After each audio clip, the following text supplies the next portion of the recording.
Hey guys, Thomas Asula Jr. here, aka Mustache Time with my review of Hotel Transylvania 2. So, after watching the first Hotel Transylvania, I'm thinking, yeah, it's a pretty good movie. I think the very same of this movie. I think is a pretty good, solid sequel to the first one. So, in this one, Dracula's daughter Mavis has a kid named Dennis with Johnny, and they'd spend the first few minutes getting married, having the kid, having the year go by, and then the next few following years up until the fourth year, I believe it is, and they realize that he might not be growing fangs, and if it doesn't happen by the fifth year, they kind of guess that he'll end up being a human. So, Dracula's plan is to do everything possible to get Dennis to have his teeth come out, or his vampire teeth, anyways. So he grabs his friends and he takes them to these different locations and then tries to teach them how to scare properly, but his friends are way out of shape, way out of the tone of being a classic monster, and things just don't work out as Dracula had planned. So he tries another tactic, which is to bring him to this vampire school, and he sees that even there, the kids are being taught with all this safety stuff, and then he sees this huge tower, and he thinks, I'll just throw him off there. It'll be fine. Pff, whatever. So that doesn't help at all. He has to catch a sun. Uh, and in this, there's these few little subplot things going on where he has the friend who's the little werewolf girl. I don't recall her name, but apparently she is in love with him. She keeps saying that love word that they used in the first movie, the zing word. So that's what's going on with them. And they share like two scenes before this, the third act, and then I'll spoil something, but I'll get there.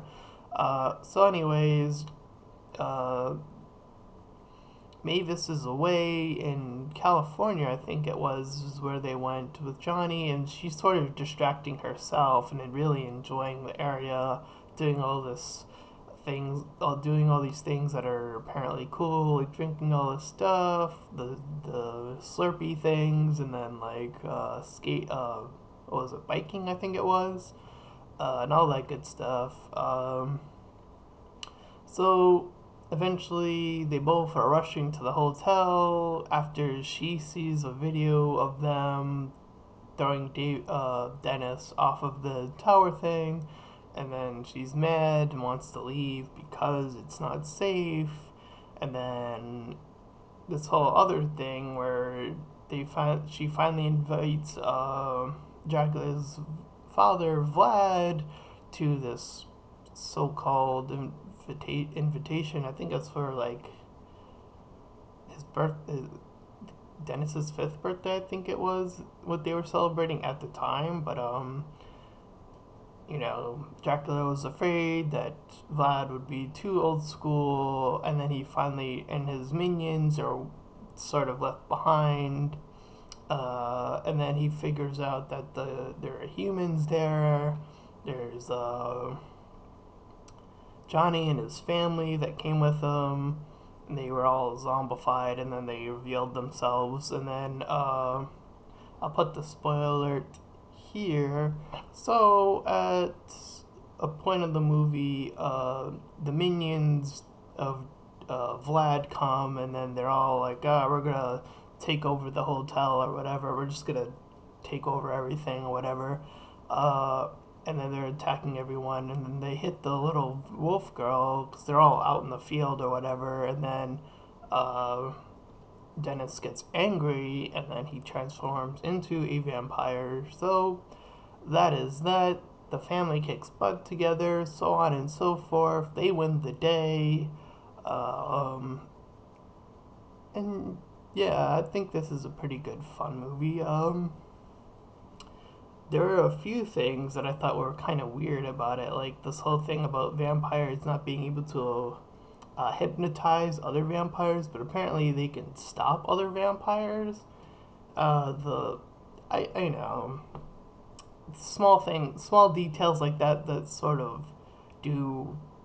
I don't know if it's supposed to break the rules or whatever. I don't know, but it did serve to like have this whole complicated thing with the father and stuff. So it is what it is.